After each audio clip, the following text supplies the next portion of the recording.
Sir, toll is taking a big toll on the people of India. Sir, toll plaza पे persistent congestion, अटर mismanagement और over profiteering के चलते एक आम आदमी का अनुभव इनकन्वीनियंस से इनजस्टिस में बदल चुका है। और आज मैं उन्हीं सिटीजन्स की जो टोल प्लाजा पे हैरेसमेंट फेस करते हैं उनका मुद्दा आपके सामने रखना चाहूंगा। सर, मेरा पहला कंसर्न है tax burden on the citizen. Sir, incidence of tax related to roads and highways is very very high in India. पहले हम इनकम टैक्स इनकम के माध्यम से जब गाड़ी खरीदते हैं तो उस पर जीएसटी और नाना प्रकार के जो टैक्सेस देते हैं उसमें रोड टैक्स और इंफ्रास्ट्रक्चर सेस भी भरते हैं। उसके बाद जब पेट्रोल डीजल भरवाते हैं तो स्पेशल एक्साइज ड्यूटी, वैट के साथ साथ हम रोड डेवलपमेंट सेस और इंफ्रास्ट्रक्चर सेस भी भरते हैं।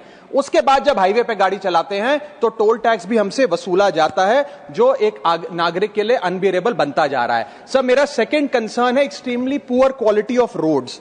सर, इतना टैक्स भरने के बाद हम उम्मीद करते हैं कि रोड की क्वालिटी अच्छी होगी, ड्रेनेज सिस्टम अच्छा होगा, लेन डीमार्किंग होगी, लाइटिंग होगी और सेफ्टी इंफ्रास्ट्रक्चर होगा, लेकिन यह भी हासिल नहीं होता और इसी के साथ साथ नेग्लिजिबल मेंटेनेंस का भी शिकार होना पड़ता है, जिसके चलते गड्ढे, पॉटहोल्स, ब्लैक स्पॉट्स और सरफेस डिफॉर्मिटीज देखी जाती हैं और हजारों लोग रोड एक्सीडेंट्स का सालाना शिकार होते हैं। सर, इसके साथ साथ मैं बताना चाहूंगा कि केरला हाईकोर्ट ने हाल ही में अपने एक ऑर्डर में एनएचएआई को फटकार लगाते हुए कहा that if road continues to be bad और incomplete, NHAI has no right to collect the toll और टोल प्लाजा बंद कर दिए।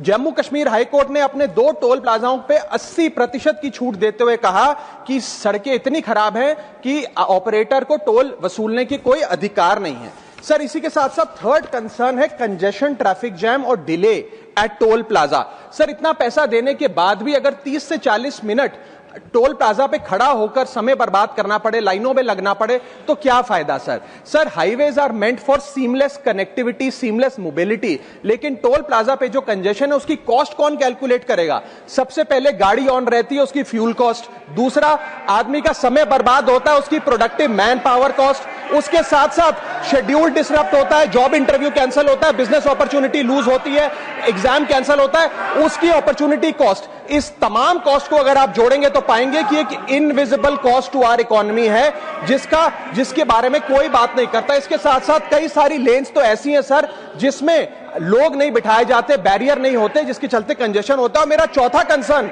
कि फुल कॉस्ट रिकवरी के बाद भी टोल वसूला जाता है 20-20, 30-30 साल तक। सर, मैं ये कहना चाहूंगा कि ये एक लीगलाइज लूट है जिसे बंद करना चाहिए। इसके साथ साथ एक नियम बनना चाहिए कि अगर 5 मिनट से ज्यादा कोई भी सिटीजन टोल प्लाजा पे खड़ा है तो उसकी गाड़ी को फ्री में निकलने दिया जाए, उससे कोई टैक्स, कोई टोल। मुजीबुल्लाह खान जी।